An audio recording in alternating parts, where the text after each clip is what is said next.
그래서 흔들리는 시대에서 예수님을 만나다라는 제목으로 은혜를 나누려고 합니다. 오늘 본문이 참 어렵습니다.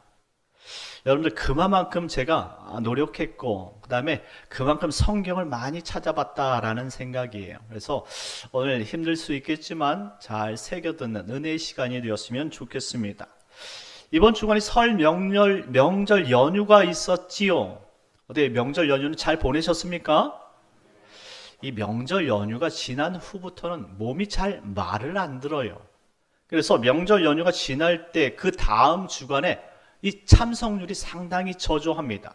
그리고 상당히 무엇인가, 이 날씨도 좋았으면 너무나 좋겠는데 오늘 날씨가 어저께는 그렇게 쨍하더니 그 해는 사라지고 지금 너무나 흐린 거 있지요. 이게 무슨 일입니까? 사람이 참 이 환경적인 그 요소의 지배를 많이 당합니다. 정말 해가 쨍하면 그렇게 숫자가 많은데 이 해가 싹 가리니까 우리 마음도 교회 가고 싶은 마음이 뚝 떨어지기도 한다는 것이죠. 그럼에도 불구하고 이 자리에 참석한 여러분들 대단히 칭찬해드리고 환영하고 싶습니다. 지금 이 시대를 여러분들 사상적으로는 포스트 모더니즘 시대다라고 말하고 있습니다. 이 포스트 모더니즘 시대는 여러분들 저를 통해서 많이 듣게 될 텐데요. 왜냐하면 이 사상적으로 절대성을 거부하는 시대이기 때문에 그렇습니다. 그런데 이 포스트 모더니즘이 인간적으로 따지면 상당히 너무나 행복한 사상이라는 걸 아십니까? 왜냐하면 절대성을 부인하고 상대성이며 지극히 개인적이고 그리고 보편적이고 다양한 개성들을 부각시키는 사상 정신이기 때문에 그래요. 그러니 너무나 종교에 치우쳤던 그런 마음을 마치 이 인문학으로 바꾸어서 이제 세상의 인간 중심으로 무엇인가를 좀 새겨보고 발견하고자 하는 그런 인간의 노력들이 꿈틀거리기 시작한 시대가 되었다 이 말이죠. 그래서 16세기 여러분들 이 종교개혁 시대에 더불어서 여러분 문예부흥 시대가 오지 않았습니까? 사람들이 무엇인가 자기를 뽐내보고 싶고 무엇인가 드러내보이고 싶은 그런 시대의 사상이 지금 도래했다 이 말입니다. 그래서 여기저기서 인간의 향기가 나타나기 시작했습니다. 포스트 모더니즘 이후로 우리 기독교가 많이 핍박을 받고 있습니다. 왜냐하면 우리 기독교는 절대성을 내려놓으면 모든 것을 내려놓는 것과 똑같기 때문에 그렇습니다. 그래서 진리는 항상 절대성이라는 것을 포함하고 있기 때문에 우린 진리를 사수할 수밖에 없잖아요. 그런데 자꾸 세상은 진리를 이제 이 상대적 원리, 상대성으로 좀 포함하고 그리고 기독교도 조금 마음을 열어서 다른 종교도 융합하여 포용하라는 그런 이야기들을 해내고 있다는 말씀이죠. 그렇다고 해서 우리가 시대의 요청에 따라서 우리가 시대의 사상을 우리가 받아들일 수 있느냐? 또 그럴 수는 없다 이 말입니다. 왜 그렇습니까? 진리는 변하지 않기 때문인 줄 믿으시기 바랍니다. 우리가 수천 년 동안 예수님을 온전히 믿고 따라왔는데 이제 와서 예수님이 진리가 아니라 상대적인 것이다 라고 말할 수 있겠느냐 이 말입니다. 성경은 변하지 않고 오늘도 예수님이 길이고 진리고 생명이라고 말씀하시는데 우리가 그 예수님을 바꾸어서 부처를 섬길 수 있고 마호메트를 섬길 수 있느냐 이 말입니다. 더 나아가서 여러분들 이웃에 있는 여러분들 신천지 이만희를 섬길 수 있느냐 이 말입니다. 그를 예수로 부를 수 있고 그를 하나님으로 믿을 수 있느냐 이 말입니다. 우린 그럴 수 없다 이 말입니다. 그런데 이 포스트 모더니즘 사상 속에 나타난 것이 바로 현대 WCC라는 것이죠. WCC가 뭡니까? 바로 종교 대통합, 그런 운동을 이야기하는 것입니다. 한마디로 세상의 혼합주의, 종교 다원주의를 강조하는 사상이 바로 포스트 모더니즘이라는 사실입니다. 결국 모든 종교는 하나다. 비록 신의 이름은 다를지라도 그들의 이름은 결국 하나님으로 귀결된다는 이야기입니다. 우린 그렇게 믿지 않습니다. 그래서 모든 지금 사람들로 인해서 이 포스트 모더니즘 시대의 탈성경적인 이야기들이 난무하고 있어요. 또 요즘에 대표적으로 동성애가 그렇습니다. 지금 사람들이 인권하니 여러분들 다시 성경을 우리가 주목해서 이 구약의 과연 그런 일들이 과연 동성애를 지칭하고 있는 하나님의 말씀이냐라고 묻는 것이죠. 우리는 분명히 하나님께서 남자와 여자를 창조하시고 그 남자와 원리 그리고 여자의 원리를 따라서 살도록 분명히 각기 그의 성품을 주셨는데, 세상 사람들은 이 동성애 인권을 인정해서 성경을 다시 한번 이야기하자라는 거예요. 그래서 동성애도 인정을 하고 그들도 신앙생활하는 것에 대해서 다시 한번 가르치자라는 거예요. 동성애자들이 신앙생활하는 것에 대해서 누가 뭐라고 합니까? 하지만 성경에는 변하지 않는 원리가 있다라는 거예요. 한마디로 남자가 남자를, 여자가 여자를 사랑하는 것은 죄다 이 말입니다. 그것은 부인할 수 없는 거예요. 그러니 이 동성애가 있다고 해서 그것을 성경 속에서 합법화할 수 있는 가르침은 없다 이 말이죠. 그런데 그럼에도 불구하고 지금 이 포스트 모더니즘 사상 속에서 지금 많은 기독교 신학자들과 목회자들 가운데에 동성애에 대해서 옹호론을 펼치는 사람들이 있다 이 말입니다. 그런 사람들은 과연 누굽니까? 제대로 신학을 하고 있는지, 아니면 하나님을 제대로 믿고 따르고 있는지 의심할 수밖에 없다는 거. 이것이 바로 탈성경적인 주장이에요. 그리고 또한 코로나19 이후에 탈교회적 그런 현상들이 나타나기 시작했습니다. 각 교회마다 이제 온라인 예배를 한두 번 들을 때는 교회 나가서 예배를 드려야지 이렇게 이야기하다가 그것이 한 달, 두 달, 1년이고 2년이고 3년 되니까 이제 교회 안 나가도 되겠구나라는 사고방식이 팽배해지기 시작했습니다. 그래서 이제 온라인을 떠돌아다니는 온라인 유목민들이 생겼어요. 그래서 이 교회 저 교회, 비록 교회는 나가지 않아도 각종 목사님의 그 유튜브 설교를 듣고 나는 이 교회 성도라고 말하는 것이죠. 과연 그것이 신앙생활이 맞습니까? 우리가 온라인 속에서 하나님을 만나고 온라인 속에서 우리가 신앙생활 온라인 속에서 봉사할 수 있는 거냐 이 말입니다. 우리가 온라인 속에서 우리 목포 영납교회를 섬길 수 있느냐 이 말입니다. 한마디로 이렇게 생각하는 것 같습니다. 예배를 보고 듣기만 하면 내 신앙생활은 다 한 것이다. 그것이 신앙생활의 전부라고 말할 수 있느냐라는 것이죠. 그러니 우리가 예배 한 번 드린 것을 가지고 우리 신앙생활이고 표방하는 이러한 잘못된 탈성경적 반교회적 사상들을 우리는 거부해야 된다 이 말입니다. 이와 같은 신학사상이 계속 물밀듯이 들어오고 있는데 우리가 이것을 받고 이것을 수용하게 되어지면 결국 우리도 하나님께서 원치 않은 타락의 길을 걷게 된다는 사실입니다. 그렇다면 이와 같은 시대적 상황에서 우리는 어떻게 신앙생활에 참 잘했다고 말할 수 있겠습니까? 어떻게 해야 잘 예수 믿는다고 말할 수 있겠습니까? 그것은 방법이 없다고 생각합니다. 그런 어떤 상황 속에서라도 진리이신 주님을 바라봐야 되고 환경 속에서 상황 속에서 우리는 우리의 모든 발걸음을 기도의 자리로 예배의 자리로 하나님을 섬길 수 있는 그 자리로 돌릴 때에 하나님께서 우리를 통해서 잘했다 칭찬하시는 줄 믿으시기 바랍니다. 그러니 우리는 모든 상황 속에서 하나님의 은혜를 택하는 이 복의 근원이 되어지고 주님을 잘 믿고 따르는 성도인들 되시길 예수님의 이름으로 축원합니다. 그것을 위해 오늘 예수님께서 오셨다라고 성경이 주장하는 거예요. 우리가 알다시피 과거 흔들리는 시대를 바로잡기 위해 하나님은 각 시대마다 지도자를 보내서 그들을 설득했고 그들에게 하나님의 권위를 부여해서 하나님의 말씀을 따르게 하셨지요.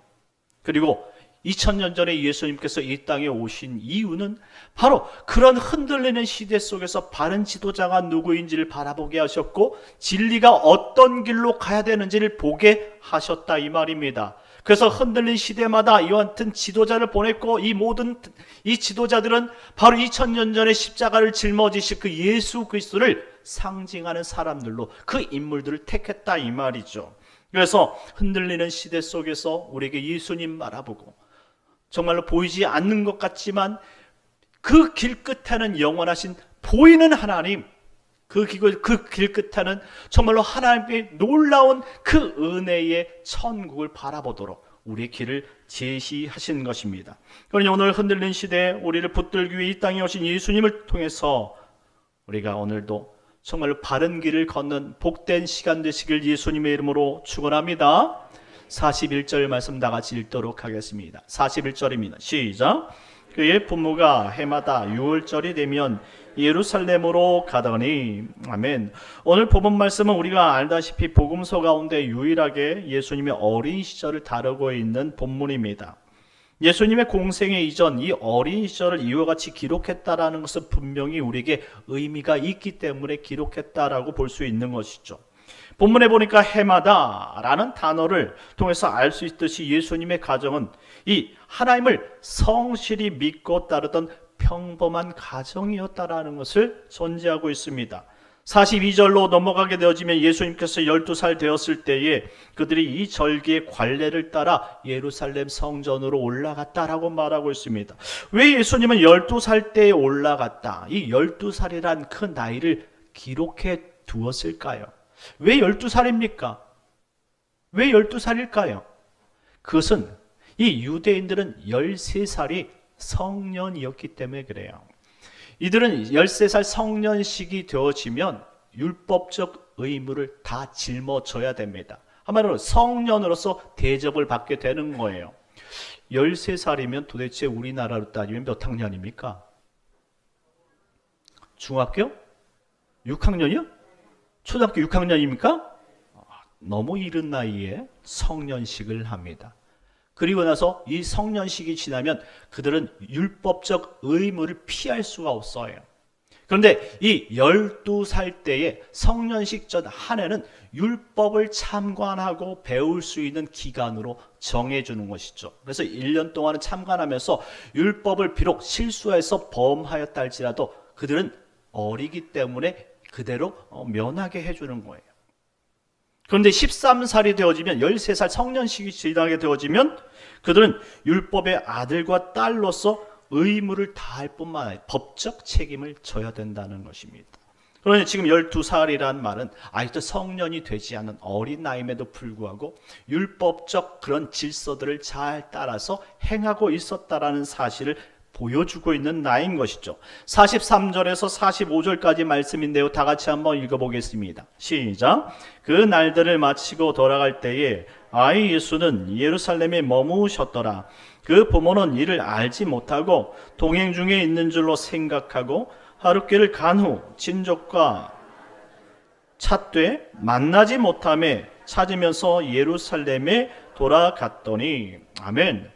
6월절은 보통 7일 동안 지내게 됩니다. 7일 동안 지내 첫날은 6월절로 지내고 나머지 6일간은 무교절로 지나게 되는 것이죠.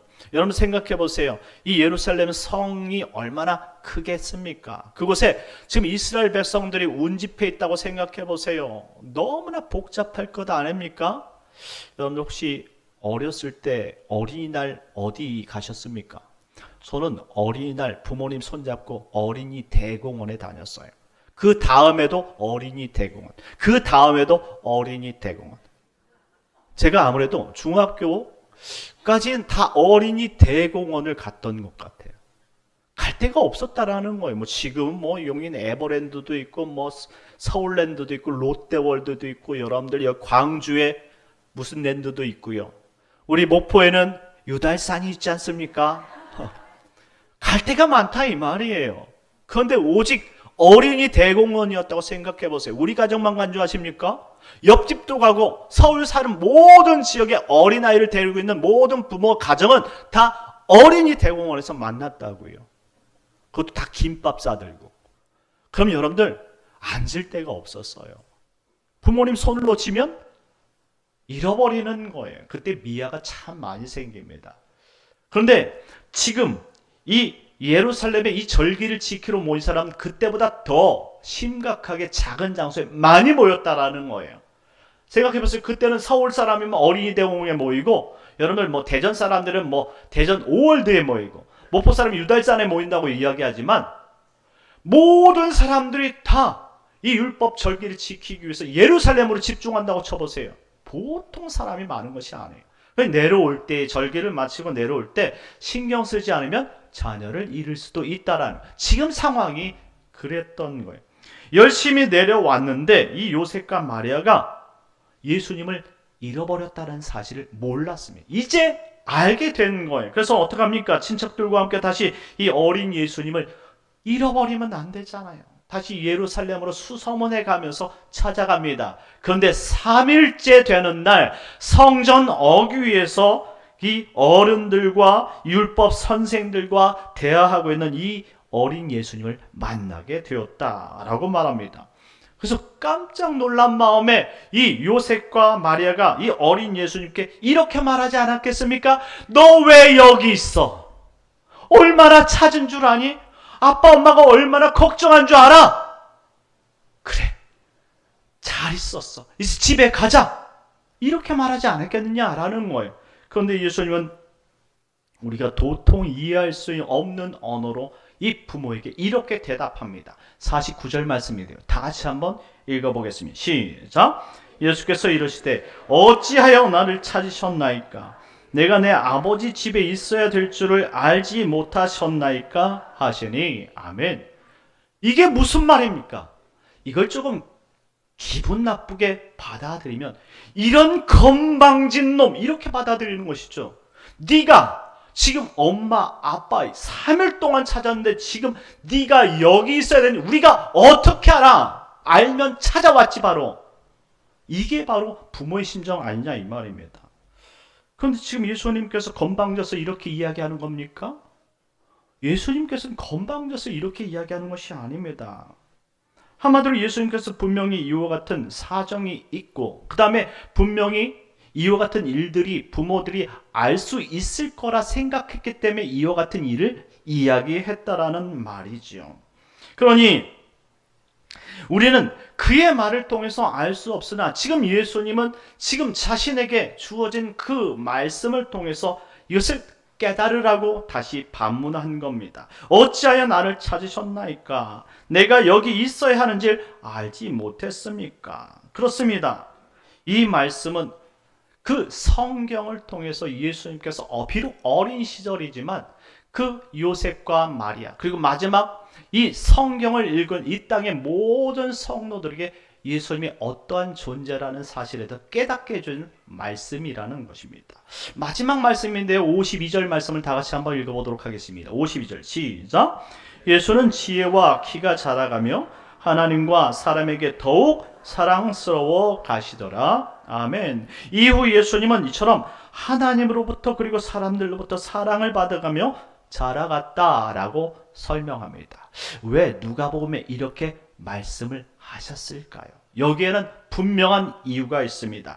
사무엘상 2장 26절 말씀을 찾아보도록 하겠습니다. 시작. 아이 사무엘이 점점 자라매 여호와와 사람들에게 은총을 더욱 받더라. 아멘.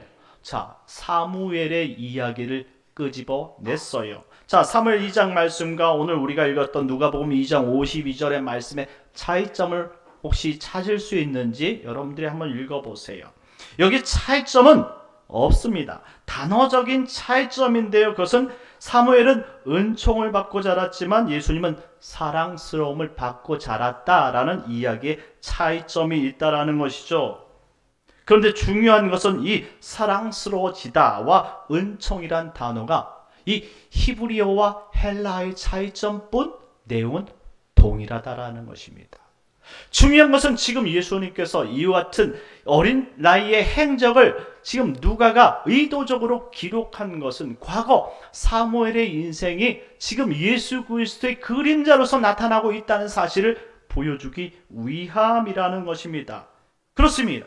사무엘의 어릴 때의 모습을 지금 예수 그리스도와 지금 같이 보여주심으로 말미암아 예수님이 사무엘의 인생을 대신 살아간다는 사실을 알 수 있다는 사실을 띄워주는 거예요. 왜? 마치 건방진 아이처럼 내가 여기 있어야 되는 이유를 몰랐습니까? 라고 물었던 이유는 이미 여기에는 많은 생략들이 있지만 그들의 부모가 이미 알고 있을 만한 이야기들을 과거 구약 속에 숨겨두었다라는 이야기죠. 이것을 오늘 누가복음의 기자 누가는 그것을 찾아서 기록했고 그리고 사무엘의 인생을 오버랩시키면서 예수님께서 이 땅에 주어진 사명이 무엇인지를 보여준다라는 것입니다. 사무엘 시대가 어떤 시대입니까? 바로 사사시대였어요. 사사시대가 어떤 시대입니까? 하나님을 왕으로 여기지 않던 혼탁한 시대이며 영적 암흑기였다라는 사실을 생각해 본다면 오늘 지금 예수님께서 등장하는 시대는 오직 유대교 외에는 다른 것을 인정하지 않는 혼탁한 시대요. 더 나아가 21세기를 살아가는 우리들의 시대는 모든 종교는 다 똑같다 이야기하는 영적 암흑기이며, 그리고 하나님도 다 똑같다 말하는 사사시대와 동일하다라는 사실입니다. 이 시대에 사무엘을 불러서서 그 당시 이스라엘을 완전히 통합시키고 하나님 앞에 바로 세웠던 것처럼 예수님을 부르심으로 말미암아 흔들리는 시대에 바른 길을 제시하기 위해 보내주셨다는 사실을 믿으시기 바랍니다. 과거 한나는 사무엘을 낳고 이런 기도를 했습니다. 사무엘상 2장 4절에서 7절까지의 말씀입니다. 비록 길지만 다 같이 읽겠습니다. 시작. 용사의 활은 꺾이고 넘어진 자는 힘으로 띠를 띠도다. 풍족하던 자들은 양식을 위하여 품을 팔고 조리는 다시 줄이지 아니하도다. 전에 임신하지 못하는 자는 7을 낳았고 많은 자녀를 둔 자는 쇠약하도다. 여호와는 죽이기도 하시고 살리기도 하시며 수월에 내리기도 하시고 거기에서 올리기도 하시는도다. 여호와는 가난하게도 하시고 부하게도 하시며 낮추기도 하시고 높이기도 하시는도다. 아멘. 이 말이 무슨 말입니까? 하나님께서 이와 같은 은혜를 베풀어 주시는 분이다. 잘난 사람들은 낮추고 못났다고 생각하는 사람들 높이시고 하나님의 은혜를 베풀어서 세상이 하나님의 은혜로 돌아간다는 사실을 알려주고 있다는 것이죠. 그런데 마리아가 천사로부터 예수님의 수태의 고지를 듣고 하나님께 기도드렸던 내용과 동일하다는 사실을 알 수가 있습니다. 누가복음 1장 50절에서 53절까지 말씀인데요. 다 같이 한번 읽어보겠습니다. 시작. 긍휼하심이 두려워하는 자에겐 대대로 이르는도다. 그의 팔로 힘을 보이사 마음의 생각이 교만한 자들을 흩으셨고 권세 있는 자를 그 위에 내리치셨으며 비천한 자를 높이셨고 줄인 자를 좋은 것으로 배불리셨으며 부자는 빈손으로 보내셨도다. 아멘. 서로 문장은 좀 달라 보이는 것 같아도 이 한나의 기도와 마리아의 기도의 내용이 동일하다라는 것을 알 수 있어요.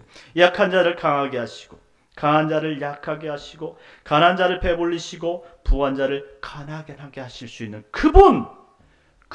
그분이 바로 예수님이시라는 사실을 빗대어서 설명해 주고 있다는 것이죠. 그렇다면 예수님은 이 땅에 오신 목적이 무엇입니까? 진리를 따르고자 한 자, 진리 때문에 고통받고 진리 때문에 아파하는 사람들을 높이시기 위해 이 땅에 오셨다라는 거예요. 신앙 때문에 고민하고 신앙 때문에 걱정하고 예수님 믿는 것 때문에 내가 누려야 될 그러한 복들을 다 내려놓고 모든 형편 속에서 주님을 바라보며 주님을 따르기로 작정한 이런 사람들의 삶을 높이시기 위해서 흔들리는 시대이지만 바른 길을 걷고자 하는 자들에게 그 길의 끝이 무엇인지를 설명하기 위해 예수님께서 이 땅에 오셨다라는 사실을 믿으시기 바랍니다. 또한 사무엘상 3장 19절 말씀에 보면 사무엘이 사람의 여호와께서 그와 함께 계셔서 그의 말이 하나도 땅에 떨어지지 않게 하셨다라고 말하고 있습니다. 그의 말이 하나도 땅에 떨어지지 않았다라는 말은 비록 그가 어린 나이였지만 그의 말씀을 허투루 들었던 사람은 없었다라는 표현이죠. 예수님 역시 그 말씀의 권위가 있었음을 보여주고 있습니다. 그것이 바로 오늘 본문 46절 47절 말씀인데요. 다 같이 한번 읽어보겠습니다. 시작. 사울의 성전에서 만난즉 그가 선생들 중에 앉으사 그들에게 듣기도 하시며 묻기도 하시니 듣는 자가 다 그 지혜와 대답을 놀랍게 여기더라. 아멘. 지금 예수님이 12살이지 않습니까? 성년식을 거치지 않고 율법의 의무를 행할 수 없는 나이임에도 불구하고 오늘 선생들 중에 앉아서 대화를 하기 시작했는데 이 선생들은 율법사입니다. 바리새인들이에요. 하나님의 말씀을 정말로 암송하고 그 말씀대로 살려고 노력했던 사람들이죠. 뛰어난 사람들입니다. 이런 사람들 앞에서 그가 지혜와 대답을 하니 놀랍게 여겼다라고 말하고 있습니다. 이 놀랍게 여기다는 말은 당황하게 만들었다는 거예요. 어린 나이에 그의 말을 무시할 수 없었다. 이런 표현입니다. 한마디로 그의 말이 사무엘 같았고 그의 말씀이 하나님과 같았다라는 표현이죠. 이는 히브리서 4장 12절 말씀처럼 하나님의 말씀은 살아있고 활력이 있어 좌우의 날선 어떤 검보다 예리하여 혼과 영과 관절과 골수를 찔러 쪼개기까지 능력 있는 하나님의 말씀이었다라는 사실인 줄 믿으시기 바랍니다. 다시 한번 본문 49절을 한번 읽어보도록 하겠습니다. 시작. 예수께서 이르시되 어찌하여 나를 찾으셨나이까? 내가 내 아버지 집에 있어야 될 줄을 알지 못하셨나이까? 하시니 아멘. 이해가 가십니까? 한마디로 구약 역사 속에서 이 사무엘이라는 인생을 너무나 잘 알고 있었던 이스라엘 백성들에게 이 예수님은 그와 같은 인생으로 오실 것을 예언해주고 있었다라는 말입니다. 한마디로 이 구약의 사무엘이라는 인생은 예수님의 그림자로 보여졌다라는 것이죠. 그가 이 땅에 와서 어린 나이지만 하나님의 말씀에 붙들려서 정말로 흔들리는 세상을 바로잡고 이스라엘을 하나로 규합하고 그를 통해서 다윗에게 기름을 부었죠. 다윗은 어떻게 되었습니까? 이스라엘을 가장 강한 광대국으로 만들었고 그의 아들 솔로몬을 통해서 완성을 시켰죠. 이것이 하나님 나라 아닙니까? 예수님이 이 땅에 오신 목적이 이와 같다라는 거예요. 그런 하나님의 예언을 들은 이 요셉과 마리아, 내가 하나님의 성전에서 대제사장으로 말씀을 가르칠 줄 몰랐느냐라는 것이죠. 예수님은 인간으로 오셨지만 인간이 아니신 것이죠. 어린 나이시지만 그는 하나님이셨다라는 말씀입니다.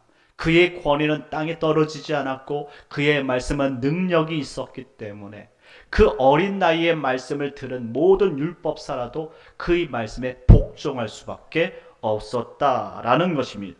그렇습니다. 예수님이 시대를 살리기 위해 이 땅에 오신 분입니다. 그것을 증언하는 사람이 또 있었습니다. 누가복음 2장 36절에서 38절까지의 말씀인데요. 다시 같이 한번 읽겠습니다. 시작. 또 아셀 지파 바누엘의 딸 안나라는 선지자가 있어 나이가 매우 많았더라. 그가 결혼한 후 7해 동안 남편과 함께 살다가 과부가 되고 84세가 되었더라. 이 사람이 성전을 떠나지 아니하고 주야로 금식하며 기담으로 섬기더니 마침 이때에 나와서 하나님께 감사하고 예루살렘의 속량을 바라는 모든 사람에게 그에 대하여 말하니라. 아멘. 자, 이런 예수님께서 탄생하시고 난지 8일 만에 정결 예식을 행하기 위해 이 부모와 함께 성전에 올라갔을 때의 이야기입니다. 예수님을 기다리던 여선지자 오늘 본문 안나라는 선지자가 등장하지요. 그가 84세 동안 정말로 그가 성전에서 예수님 오기만 기다렸다 이 말입니다. 여러분들 바누엘의 딸 안나라는 이름을 히브리어로 음역하게 되어지면 한나입니다. 한마디로 그는 한나야. 한나의 사명 역시 예수님의 수태고지와 예수님께서 이 땅에서 오셔서 행할 일이 무엇인지를 깨닫게 해주시는 것이다 라는 거예요. 그러니 한나의 품에서 난 그 사무엘 역시 예수님의 인생이 무엇인지를 가르쳐 주는 것이다 라는 사실이죠. 38절의 말씀에 보니까 한나가 뭐라고 이야기합니까? 이는 예루살렘의 속량을 바라는 모든 사람에게 말씀하신 것이다 라고 말합니다. 한마디로 속량이라는 것은 구원에 관한 이야기입니다. 과거 한나로부터 시작한 이 어린 사무엘은 곧 먼 미래 2000년 전 지금 십자가를 짊어지시고 이 땅에 우리 죄를 대속하게 오실 예수님의 그 귀한 그림이며 그 예수님은 흔들리는 세상 속에서 우리를 구원하신 유일한 진리라는 사실을 가르쳐주고 있는 줄 믿으시기 바랍니다. 사랑하는 성도 여러분, 말씀을 맺고자 합니다. 예수님은 어린 사무엘이 시대를 살리기 위해 성전에 바쳐진 것처럼 과거 2000년 전에 유대주의로 물들었던 이스라엘을 구원하고 그리고 하나님께서 택한 백성들, 세상에 흩어져 있는 모든 성도들을 구원하기 위해 이 땅에 오신 분이란 말씀입니다. 각 시대마다 어려움이 없었던 적이 없어요. 흔들리지 않았던 때도 없었다라는 거예요. 하지만 진리 되신 그 예수님께서 시대를 초월해서 지금 영원히 홀로 존재하신다는 사실을 우리가 꿰뚫어 볼 수 없다면 우리는 바른 신앙을 할 수가 없는 것입니다. 항상 사상 속에서 흔들리는 시대마다 그런 철학 속에서 우리가 그의 말을 정말 세상의 철학의 말을 듣고 우리 신앙이 그때그때마다 변화되고 달라진다면 진리가 무슨 필요가 있겠느냐 이 말입니다. 진리는 시대를 뛰어넘습니다. 철학을 뛰어넘어서 항상 그 자리에 있는 것이 진리인 줄 믿으시기 바랍니다. 그러니 오늘도 변함없이 우리에게 바른 길로 지적하고 인도하시는 그 예수 그리스도의 말씀을 부여잡는다면 우리는 흔들리는 이 시대 속에서도 변하지 않는 천국의 길을 걷게 될 줄 믿으시기 바랍니다. 여러분들 흔들리십니까? 걱정되십니까? 여러분들 천국의 길이 어디인 줄 알지 못하시겠습니까? 그럼 2000년 전에 여러분들을 위해 이 땅에 오신 예수님을 바라보시기 바랍니다. 그리고 성경을 통해 그 예수님을 만나시길 예수님의 이름으로 축원합니다. 그러면 우리가 그를 통해서 영원한 생명을 얻게 될 것이고 바른 길, 구원의 길, 마지막 끝에 하나님께서 예비하신 그 은혜의 그 영원한 생명에 있는 그 하나님 나라에 도달할 줄 믿습니다. 이와 같은 은혜가 여러분들에게 있기를 예수님의 이름으로 축원합니다. 하나님 아버지 감사합니다. 하나님 오늘 우리가 이처럼 주님께서 2000년 전에 흔들리는 시대에 하나님 바른 길을 하나님 온전히 걸어가도록 예수님을 보내주신 것을 우리가 새겨들었사오니 하나님 이 땅에 세상이 바뀌고 철학이 바뀐다 할지라도 하나님 우리를 구원해 주시고 우리 바른 길로 인도하신 진리 되신 그 하나님만은 바뀌지 않는 줄 믿사오니 그분 보고 살아갈 수 있는 저희들 되게 하여 주옵소서. 우리의 불신앙이 있다면 예수의 이름으로 떠나가게 하시고 오직 예수의 이름으로 승리하며 예수님을 바라보며 주께 영광을 돌려 마지막 때 하나님께서 천사장의 나팔 소리와 함께 이 땅에 오실 그날